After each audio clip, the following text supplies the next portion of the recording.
En 1838, un pastor de Boston se puso de pie frente a un grupo de obreros, hombres que trabajaban 14 horas al día en fábricas de textil, con las manos destrozadas y el futuro hipotecado.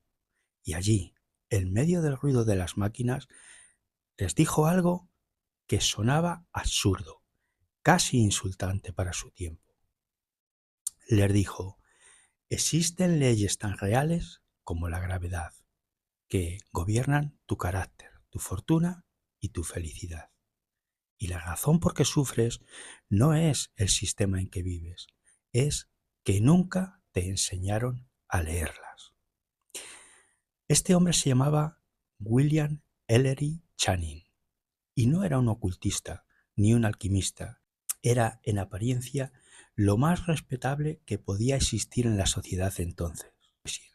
Y sin embargo, esa frase, leyes tan reales como la gravedad, pero invisibles, fue una de las afirmaciones más subversivas y peligrosas que un hombre de su posición pudo haber pronunciado en la América protestante del siglo XIX.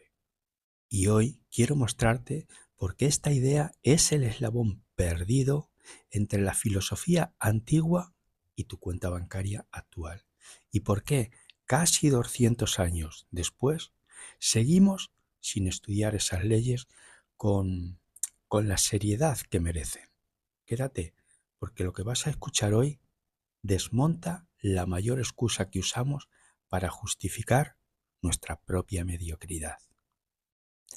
Channing, en su ensayo El cultivo de uno mismo, que es uno de los textos más leídos de su época, sostuvo que el ser humano no es un espectador pasivo de su propia vida, que existe una arquitectura moral y mental del universo tan precisa como la física, que puede estudiarse, comprenderse y usarse, y que la ignorancia de esa arquitectura es la causa principal de la miseria humana.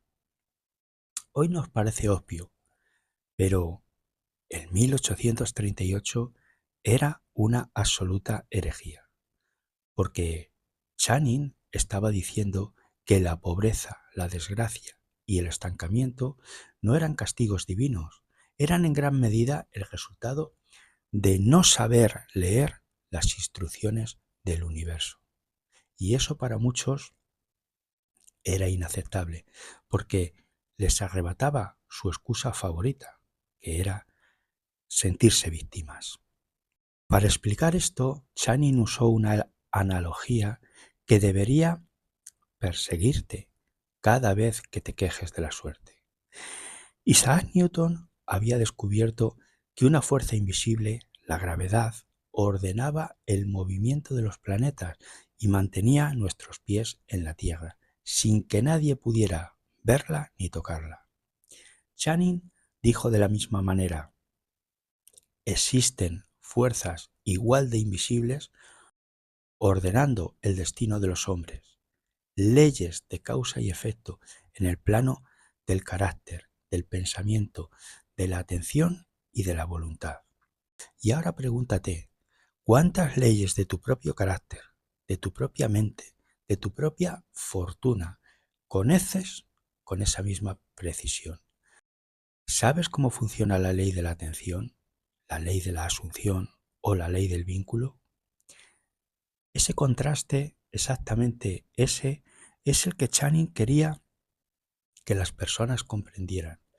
No hablaba de prosperidad como un premio que cae del cielo, ni como un golpe de azar en un casino.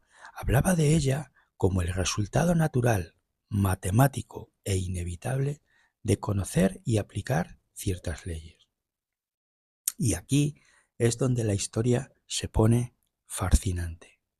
Channing nunca citó a Hermes Trismegisto, nunca habló de magia, pero intuyó desde su propio lenguaje protestante que el universo tiene una gramática y la felicidad es, en gran parte, cuestión de aprender a leerla. Casi 2 siglos después de Channing, seguimos achacando estas leyes a la casualidad. Y lo más sorprendente es que somos reacios a estudiarlas. Las seguimos viendo como cosas de locos o pseudociencia.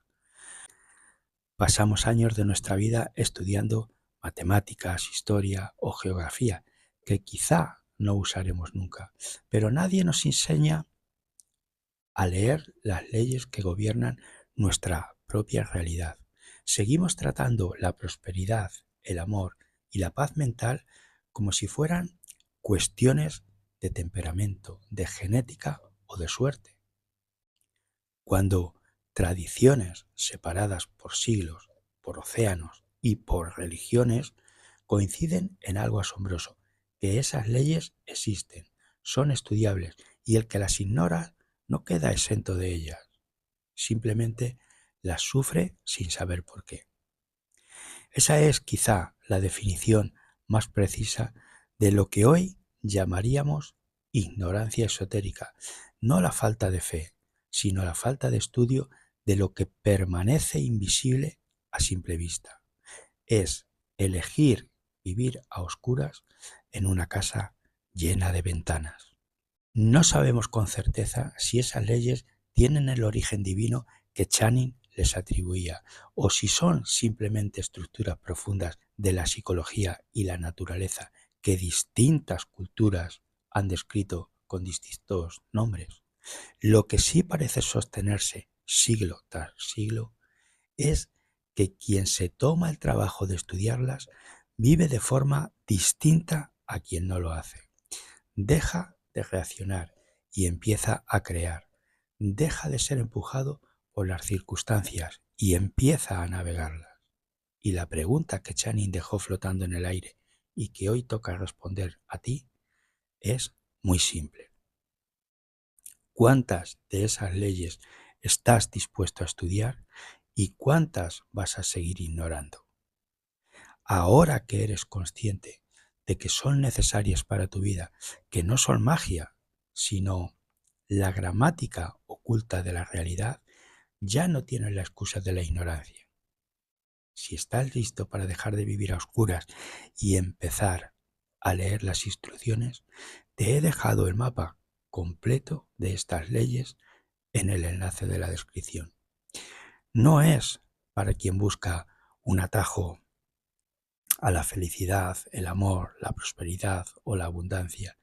Es para quien está dispuesto a estudiar la arquitectura de su propio destino y construir un destino lleno de prosperidad. Ahí las tienes, estúdialas y mucha suerte.